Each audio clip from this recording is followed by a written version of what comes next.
Hello, welcome back.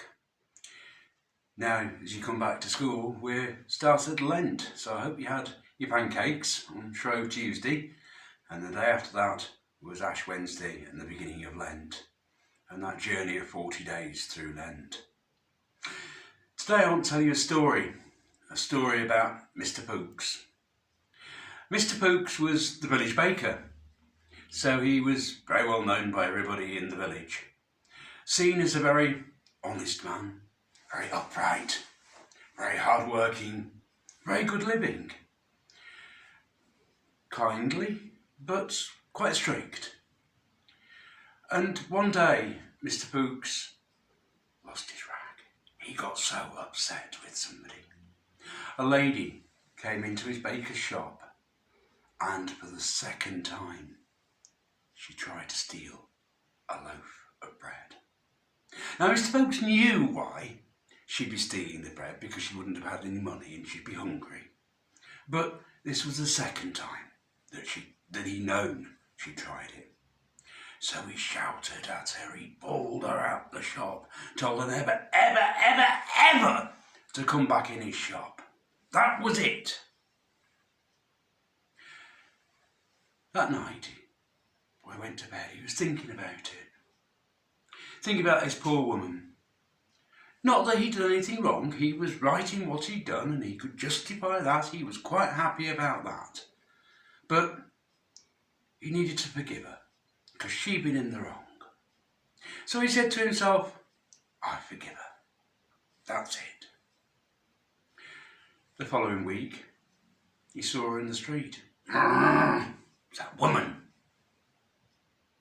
A couple of days later, he saw her again. That woman, she's a thief. He was so cross and grumpy. And this went on for days and weeks and months.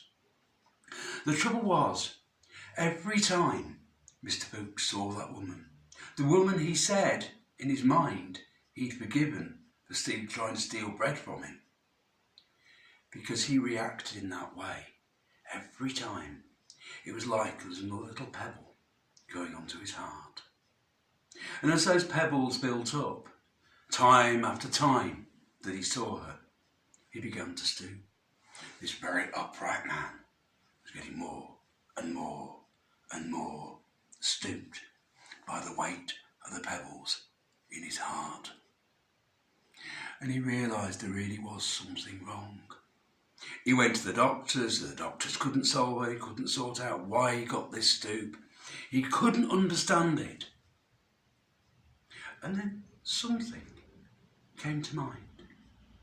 It's actually about that woman and my anger and upset with her.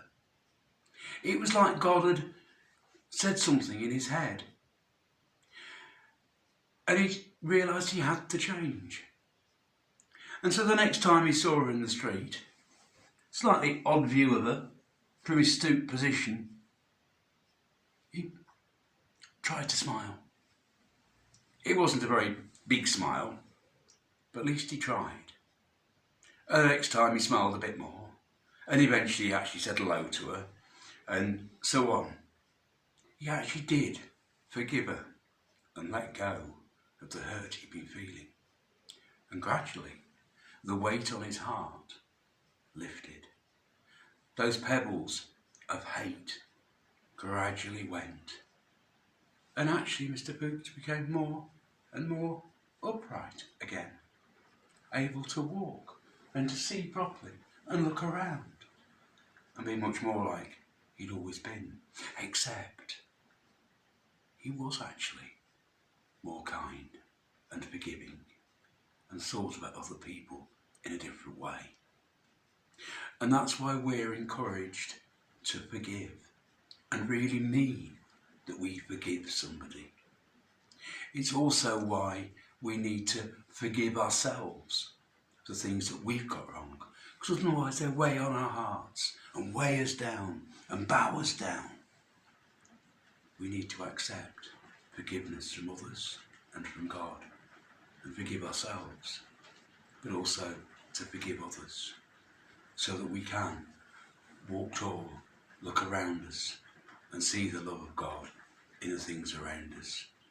Forgiveness is about the heart, about the very centre of our being, and of God's love for us and our love for him and for others. And that's what the core of the teaching in the Bible about forgiveness is about.